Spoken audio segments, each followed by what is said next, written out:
All right. Hey, great to be with you tonight. I want to let you know before I start that there's a table out in the foyer. If you exit here and go to the right, there's a table full of books and materials and stuff, and I brought that for you. All that stuff is totally free. Please take it and use it either for your own personal use, or if you have a coworker or a friend or a grandchild or whatever you may be. I brought it for you to use, so please look at it and take it and see if you can use that. Also, there's an email sign-up sheet out there on that table. If you would like to receive weekly emails from Apologetics Press on different things we're doing, different articles and so forth, please sign that. Chad, why are you here talking to us tonight about Apologetics Press? What even is Apologetics Press? So a lady one time actually asked us the question, what is apologetics? What do y'all do? Do you apologize to people for a living? No, we do not do that. The word apologetics, if I get this thing to work here, am I doing something wrong? It's always different for everything, everywhere I go. What I got going here? Does it stand a certain way? Turning it on is a key factor for it to work. Turning it on. Just for the record, I did ask if it was turned on before I got up here. All right, now we're working. That's a key thing. Apologetics. The word apologia comes from the Greek word, or the word apologetics, comes from the Greek word apologia, which means to give an answer, to defend, to make a written or oral defense. Or the main text here, you know the verse in 1 Peter 3:15, sanctify the Lord God in your hearts, and always be ready to give a defense to everyone who asks you a reason for the hope that is in you with meekness and fear. Now, if we were in different parts of the world, we might need to defend different things. If we were in India, we might need to defend against idols. In the first century, the Romans, the people there, obviously persecuted Christians, and word on the street was that Christians were cannibals, because apparently they were eating people's flesh and drinking people's blood. Word on the street was that Christians were incestuous because Brother Johnson was living with Sister Johnson. Now, the Christian apologists back then may have to defend that. Maybe have to go to the Roman government and say, whoa, no, that's not what we're doing. We're taking the Lord's Supper. It's symbolic. It's a spiritual relationship. It's not brother and sister. And by the way, Roman government, would you like people who follow the laws and don't cause revolts? Yes, we would. Okay, that's Christians. That's us. Would you like people who help the poor on the side of the road that are always getting on your nerves and y'all are having to deal with? Yes, we would like that. Would you like people who pay their taxes? Yes, we would like that. Okay, that's Christians. That might be the Christian apologist in the first century. Today, especially in this country, we are defending the existence of God, and as you know, this is becoming more and more of a problem in our country. We'll talk more about that here in a little bit. But these are the three pillars of Christianity. Without these things, we cannot have Christianity. The inspiration of the Bible. Is the Bible really God's Word, or is it just a good book that has some good teachings in it?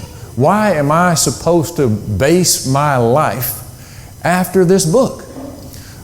Apologetics Press deals a lot in how we know the Bible is really God's Word. The deity of Christ. There again, Jesus Christ. Was He just a good man who walked the earth, maybe like Mother Teresa, did some good things, had some good moral teachings? How do we know He's really the Son of God? These three things are very important, and we deal a lot in these areas as well as many others. This is just a look at our home base in Montgomery, Alabama, so you can kind of get a feel for the work there. nonprofit, tax-exempt organization just dedicated to defending New Testament Christianity. And we've been doing that for about 40 years. You may have heard Dave Miller, Kyle Butt, Eric Lyons, or Jeff Miller speak somewhere. Was that for Kyle Butt, by the way? I saw this kid down here do this. Was that for Kyle? I figured it was. Yeah, okay. Kyle's a good friend of mine. He was my roommate in college. Got a lot of good stories about him. These guys speak all over the country, and you may have read some of their work, some of their books, doing a lot for the Lord. In 2018, it was supposed to be updated in 2018, 84 cities, 22 states, 1 foreign country in 2018. So we're all over the place teaching the gospel and spreading the truth and standing up for the Lord. Tonight's lesson may be a little bit different than you're usually used to. And I just want to show you some things that Apologetics Press has to offer. And I think that it'll be a blessing to you and that you can use it in your life to grow spiritually. There, in an audience this size, it would not surprise me at all if there was someone here who was struggling with the belief in God. Maybe you heard something about there was contradictions in the Bible. Maybe you have an atheist friend at school who said something and you didn't have an answer for it. Let's talk about some of those things tonight. I hope something that I say tonight can help you. In this country, this is the highest number of people ever in our country. Approximately 20 million people in America do not believe in God. Now you might be thinking, well, that's not, if I understand correctly, that's about 7% of the population. So you might be saying, well, that's good news actually, right? Because that means 93% of the country does believe in God, right? Okay, that's one way to look at it. But if you think about it, Birmingham, Alabama, all right, a city of about 1 million people. So if you take 20 cities the size of Birmingham, Alabama, where every single person there does not believe in God, maybe that gives you a different perspective on it. That is a lot of people. And as I said, it's the highest number ever in our country, and it doesn't seem to be getting any better. Used to, when you had a Bible study with someone, you could just open the Bible and start studying with them. Now, a lot of times today, you have to go back to square one and establish the fact that there is a God, first of all. And then, once you've done that, let me tell you about the Bible. It is God's Word. And now, once you've done that, now we can actually study it and look at it. It's a serious problem that we have in our country today. Atheists, agnostics, skeptics are becoming, especially with the use of the internet. You know, many, many years ago, it was hard to get your hands on atheistic material.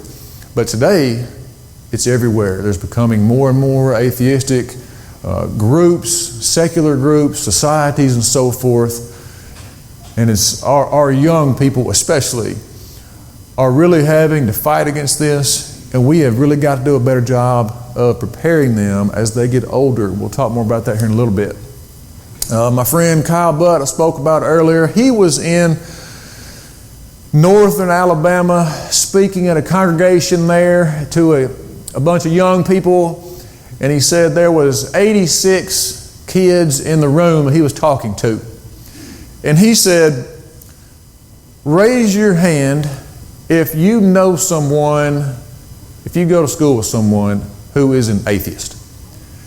And he said there were so many hands that he couldn't count them all. So he said, all right, never mind, forget that. Everybody put your hands down. Let me rephrase the question. Raise your hand if you don't know an atheist. And he said 6 kids raised their hands. Now, I'm going to go out on a limb here, but most of the places, I'm going to dare say every place that I go speak, which is quite a few places, when I talk to the young people after services are over and I say, hey, do y'all know an atheist at the school where you go? Pretty much every one of them says, yeah, we sure do. Now, 25 years ago, when I was in high school, that was simply not the case. Things were a lot different then. I didn't know an atheist. I don't think I did anyway. But today it's very common. It's a different world that we live in.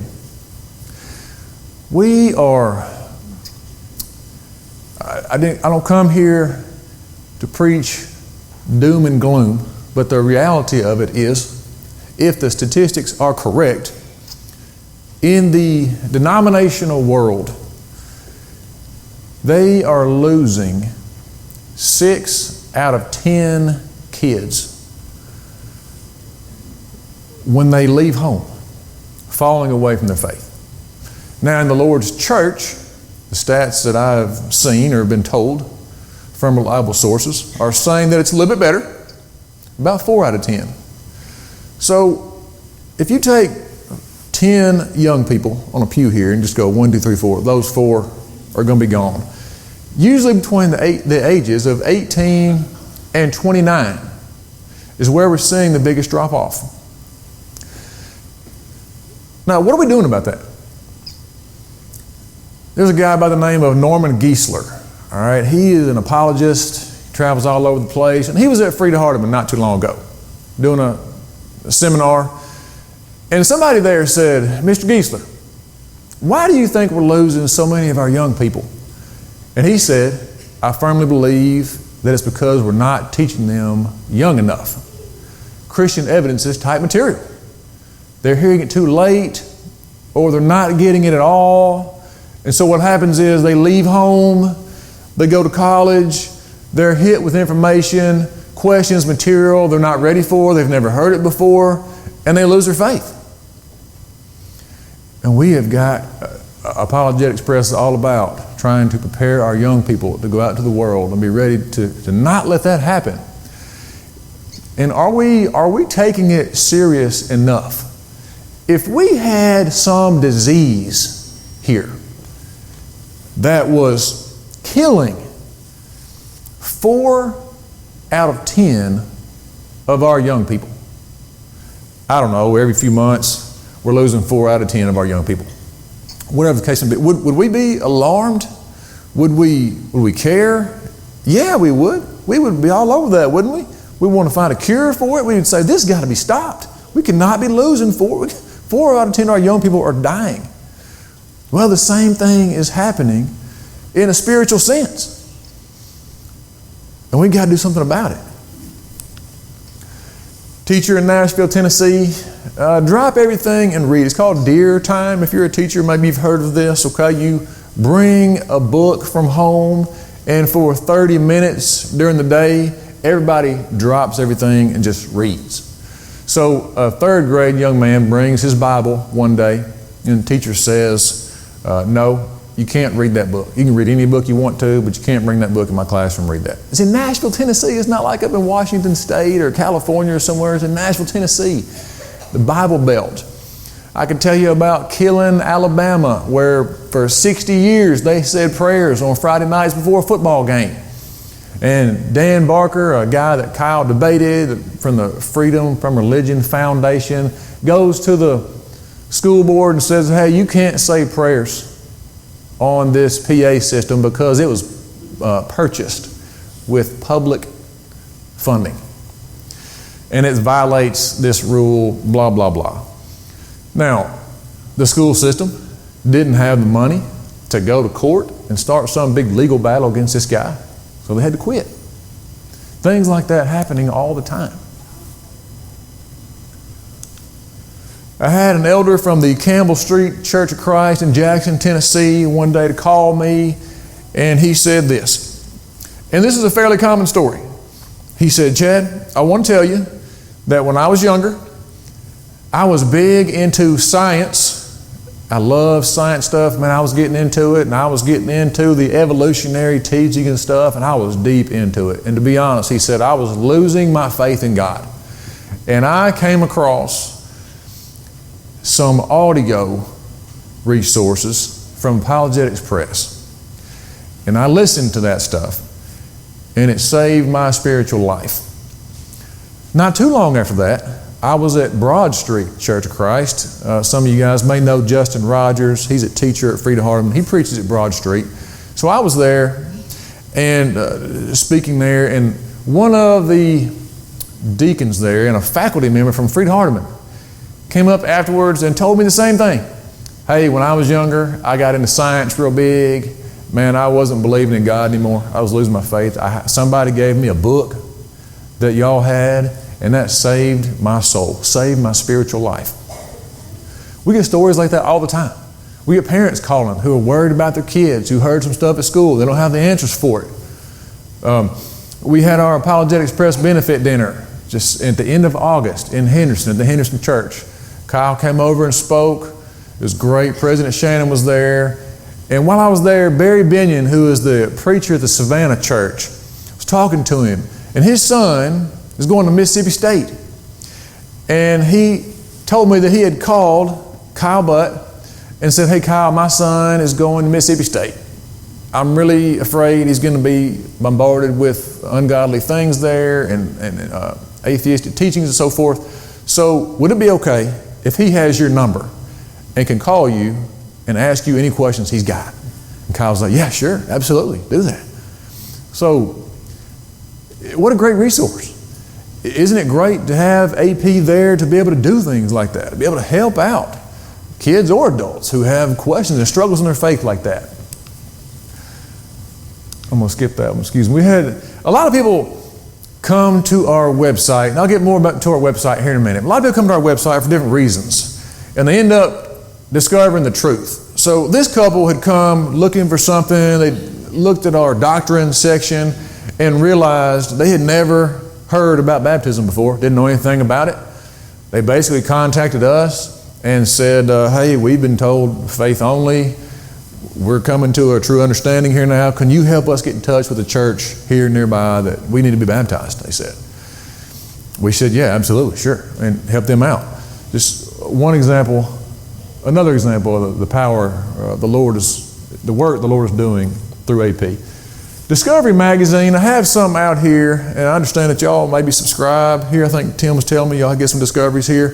This is a monthly magazine for on a 4th to 6th grade level, science and scripture for kids. It's 8 pages, full color, been going for about 27, 28 years. One of the longest running kids magazines in the country, actually. And it's on different topics, might be on like the design in a gecko, might be on archaeology, it's on all kinds of different topics.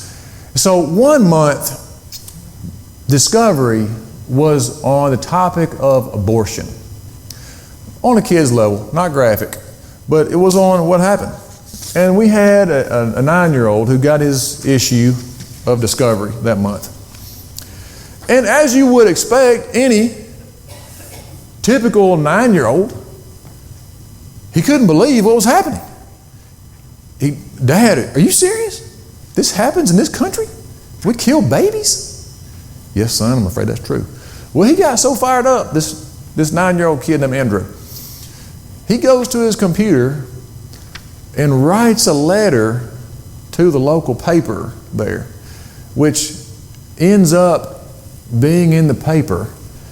And his dad sent us a copy of that, and I'd like to read it to you. It's very short. It was called Adults Should Speak Out Against Abortion. He says, I'm 9 years old. I just read an article about abortion. It upset me that it is legal to kill babies that are not ready to be delivered. Even though they're not born yet, they're still human beings. It would be like going to someone's house and killing them, except they can defend themselves, but a baby is helpless. Who would be so cruel as to kill someone that can't defend itself, especially a baby?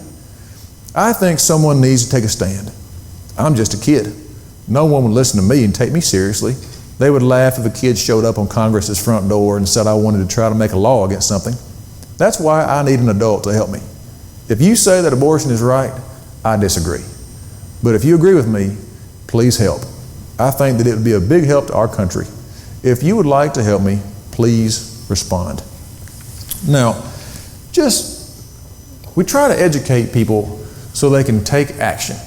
Education leads to action. That's just one example of an effect that Discovery Magazine had on this young man's life. That was just a look at Discovery Magazine. You can see more of it out there. Reason and Revelation is basically the same thing as Discovery, except it's for adults. Science and Scripture, different topics of the day for adults, once a month. Let me tell you about the Anvil Rings. These two books are called the Anvil Rings. And if you're not familiar with Bible contradictions, maybe that's not a problem here, maybe that's not a problem with you. And great if it's not. But it is a problem for a lot of people. And if you've ever seen Kyle Butt's debate with Dan Barker, Dan, am I doing that? Why is that ringing like that? I'm sorry. Is it hurting your ears? Dan starts out his debate, the first 15 minutes of his debate, with these alleged contradictions. He says, the Bible over here says one thing, but over here it contradicts itself. It says the opposite. There is no God. And he does that over and over. The Bible says this here, and over here it says this. There is no God. He does that over and over, knowing that Kyle would not have time to deal with all of these in his debate time. My point is, if you Google Bible contradictions, you'll find a whole bunch of them. All right? Real life story, maybe bring it a little closer to home. Young man, West Virginia, good kid, active member of the youth group. Goes off to college, to a state school.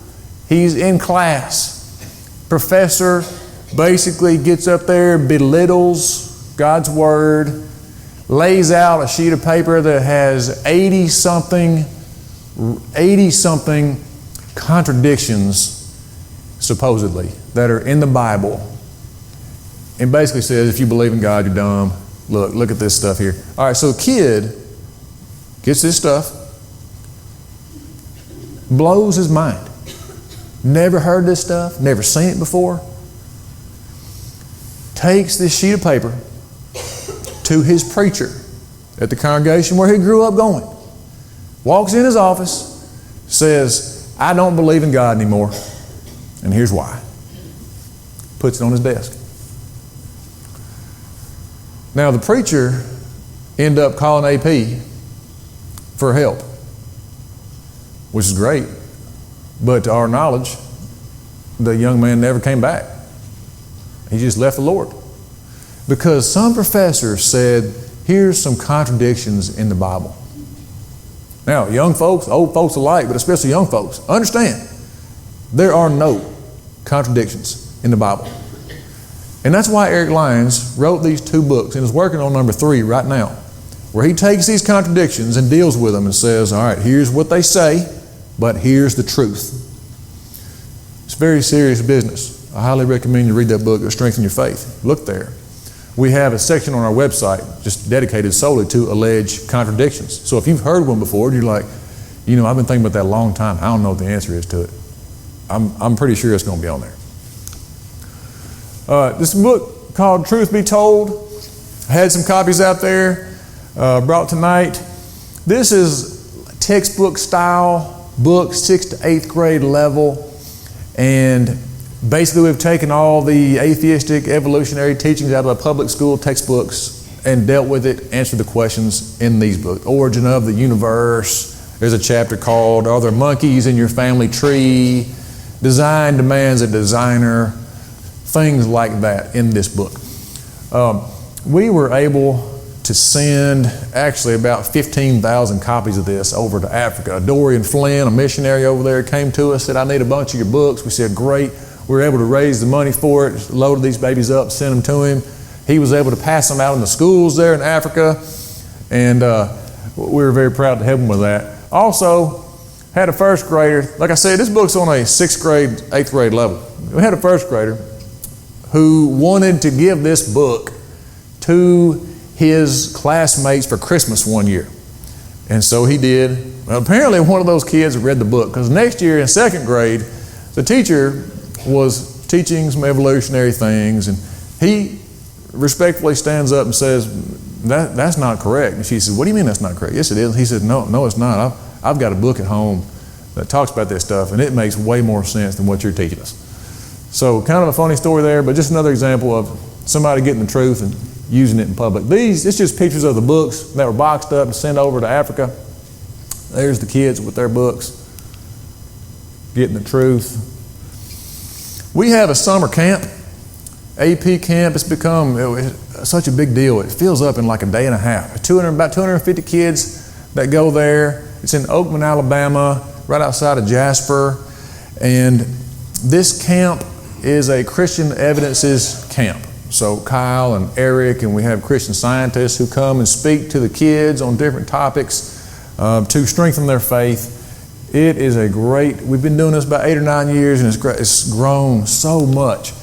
We discuss topics like the reliability of the Bible, creation, evolution, contradictions, the flood, is there a God? So what a great thing it is for kids to be able to come and ask questions, have these questions answered, have their faith strengthened, so when they go back to school, they can be stronger and deal with the stuff they're faced with every day. This is our website. It's in the process of being updated actually, but if you have any Bible question about anything, I'm going to feel pretty confident that it's going to be on this site.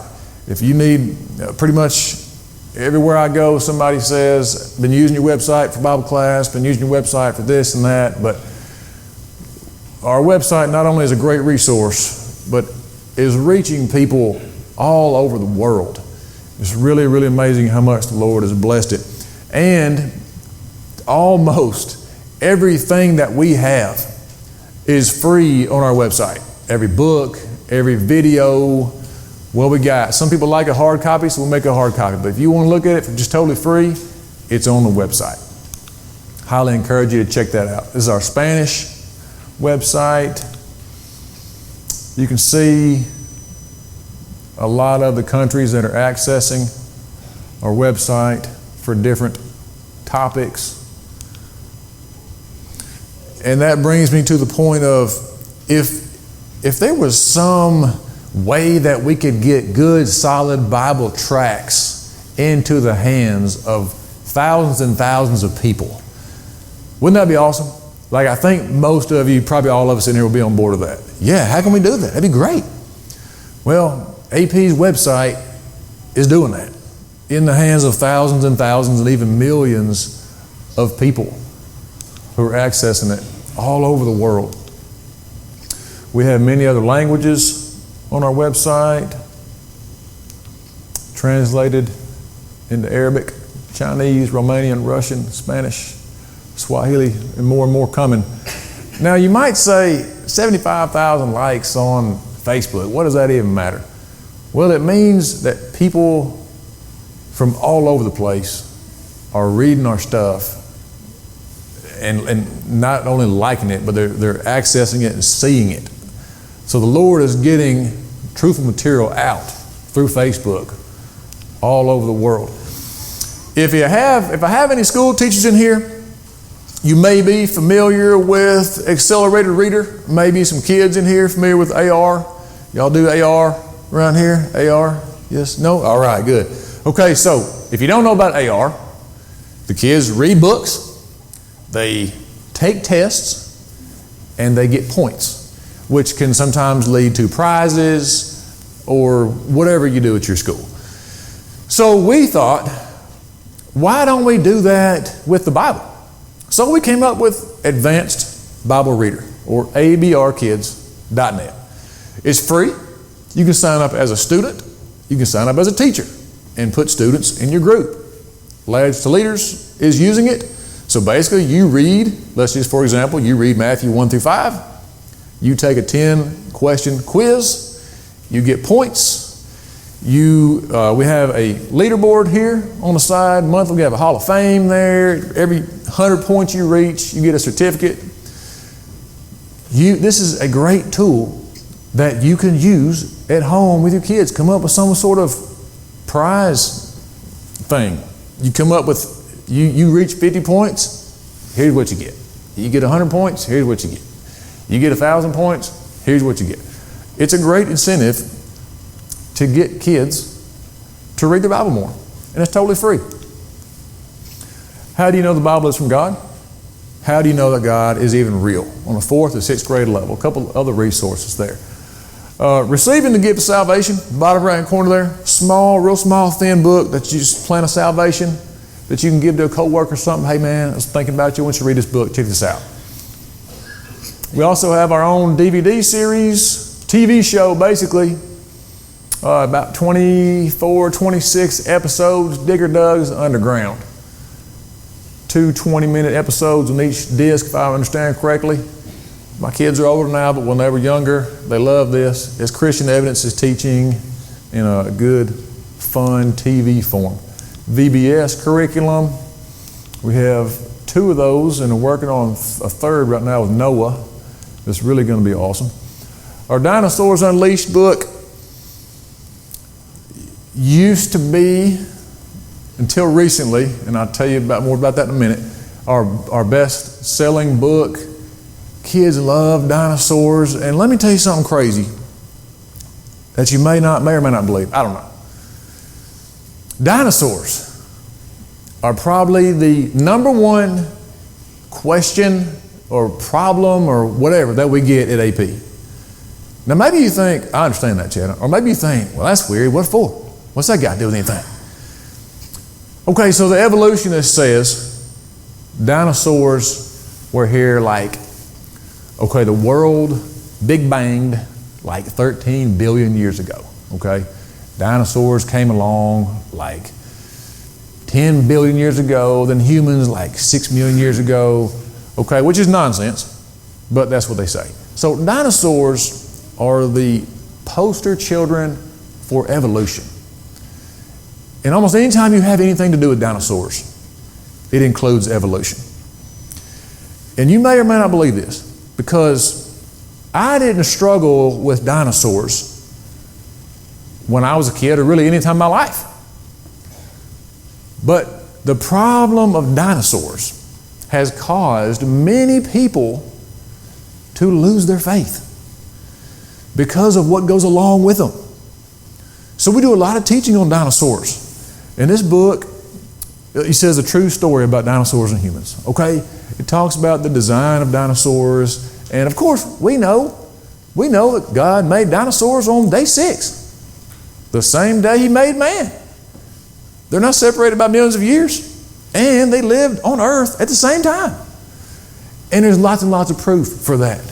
And that's a lot of what this book is about. Because if you can show that, you can give a big, big blow to the theory of evolution. You ought to check that book out. It's also in the iTunes store. It's an interactive book, videos and audio. It's pretty cool. Hey, if we're going to teach our kids to read, why not have them read Bible stuff about God? We got something for every age. Easy to read series. We got tracts about morality, just lying, evil, pain, and suffering, the things that we put into our mind. This is another, when your kids get a little bit older, they start to read better. They need to advance up to a different level. Amazing, tameable animals designed by God. Designed by God. That's there on purpose. It's not an accident. They were designed by God. Okay. Bottom left corner there. Very good book. Does God Love Michael's Two Daddies? All right. A book on what the family was designed to be. And I am a school teacher in a small community, and the problem of kids having two moms or two dads, it's there. It's real. It's not good, but it is. Kids are confused. Mom, why has Susie got two moms? Why does Johnny got two dads? What's that all about? It's a great book written by Miss Sheila Butt in a loving way to explain what the family is supposed to be and why. Out with Doubt, matter of fact, 2 books written on a junior high level. I got a couple of copies up here with Christian evidences. You're looking at things like, does God exist? How old is the earth? And why does that even matter? Are there mistakes in the Bible? I heard there was. What about that? There's 2 really good books. Out with Doubt is also on DVD, 13 weeks. Reasons to Believe, relatively new book. Valor and Virtue, we call it V2. It's for teenagers, specifically for teenagers and different topics of the day. It comes out quarterly. Very proud of that. Excuse me. We are very, very proud of our Bible class curriculum. Our Bible class curriculum is relatively new. It's absolutely free. It's online. It stays fresh. It has videos you can click on to see how the song is sung or how to do the learning center. I know a lot of congregations have been using like 1978 Bible school curriculum, and it's old and outdated, and a lot of it is denominational. So you got to pick and choose, and you got to be careful what you teach, because it's not all okay. You don't have to do that with AP's curriculum.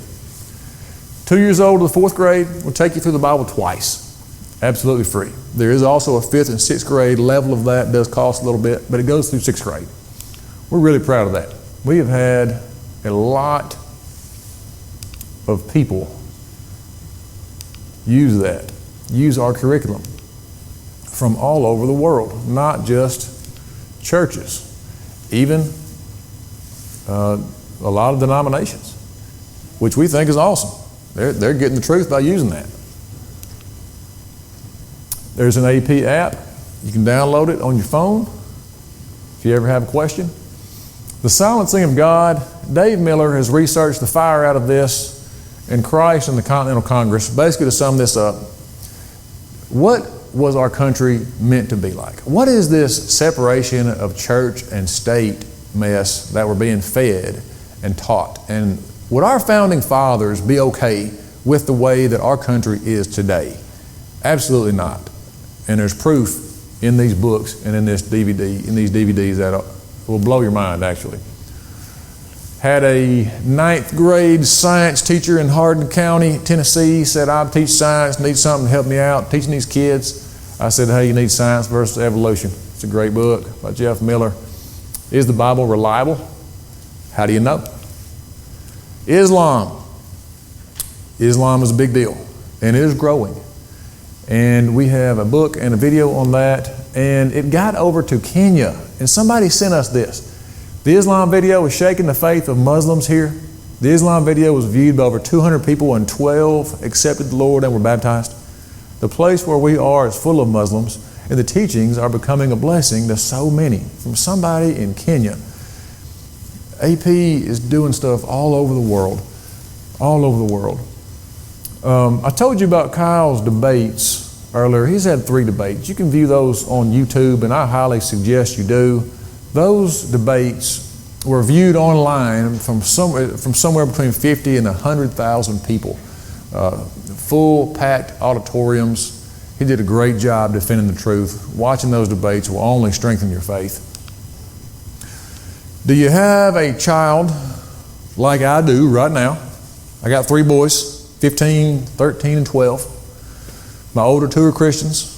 My youngest one, not yet, but he's asking questions about it. He's thinking about it. So we're in the process of reading, Am I Ready to Be Baptized? It's a great book. It's a great tool that you can use with the kid when they're thinking about becoming a Christian. And then after they become a Christian, I'm a Christian. What's next? Now what do? What happens?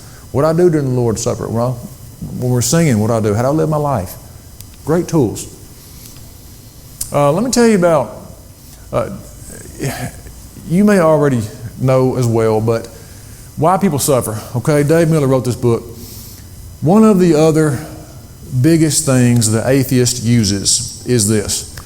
If God were a loving God, He would not allow suffering in the world. How can there be so much evil, pain, and suffering in the world if you're telling me there's a God and He's loving?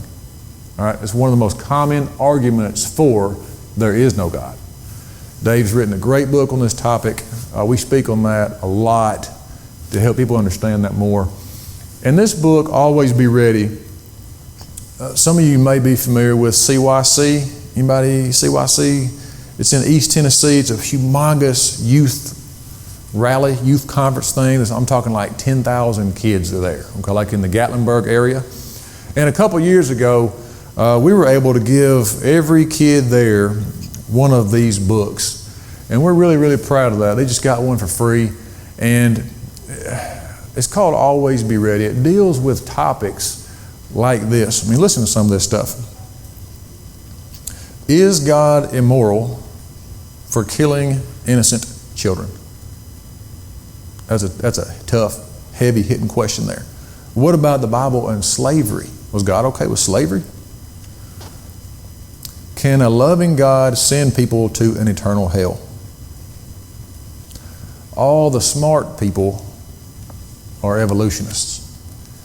That's just a sample of stuff that I don't know the community here, but I'm telling you with 100% just positivity, there are kids all over our country who are dealing with this stuff. Not any kind of stuff I dealt with when I was a kid, but they are. And we can't expect our kids, like sometimes we just think, well, they should get it. They should know that. They should know better. They'll figure it out. They know it's not true, whatever. But no, they don't. And it's just like anything else in life. Like if I don't teach my kid how to use a weed eater, then he probably can't weed eat until I teach him. Well, it's the same thing in the spiritual world. If I don't teach my kid how to refute these arguments, he's probably not going to know how to. All right, I saved the best for last, so if you're falling asleep, perk up with me, okay? Because here we go. For a long time, people would ask, can you recommend a study Bible?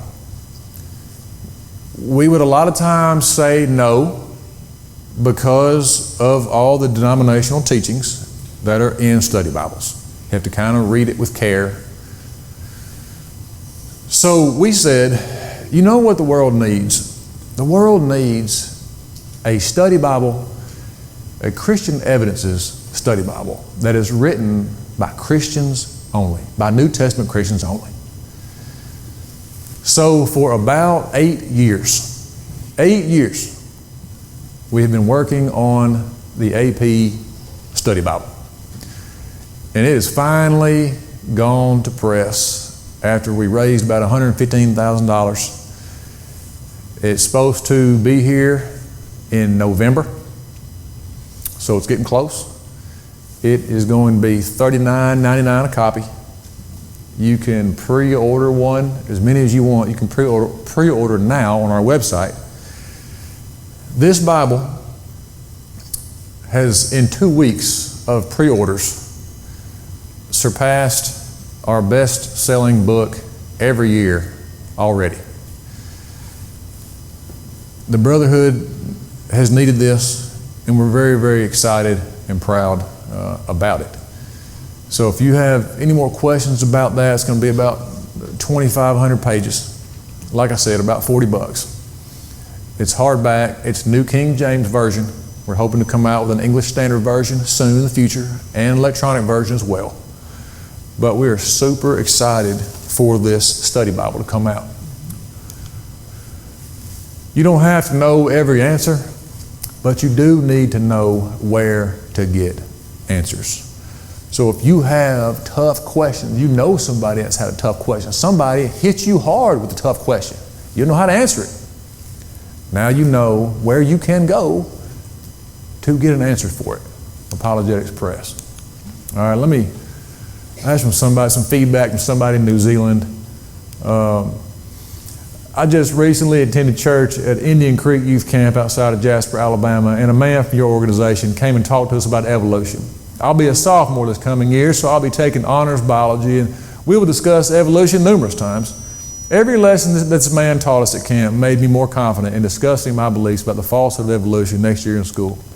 He also passed out pamphlets on science and the age of the earth, the law of biogenesis, and many more on the topic of evolution.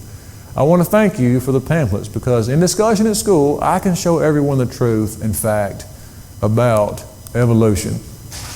And that's really what it's all about, isn't it? Isn't that really what it's all about? Now after we're done here tonight, if there's any way that I can help you get something to you that you need, just please come and talk to me about it. Man, we send, people have asked us for enormous amounts. I'm talking thousands and thousands and thousands of dollars worth of stuff to send places as a missionary effort. And although we may not be able to give it to them right then, we have always, 100% of the time, because of the Lord, and all the glory goes to Him, been able to give that person what they need. Whether it's 15,000 books, 2,000 DVDs, whatever it is, we'll make it happen because the Lord wants it out there. Now, as we wrap up, I want you to think about your soul. And I heard a story recently that I want to share with you as we wrap up.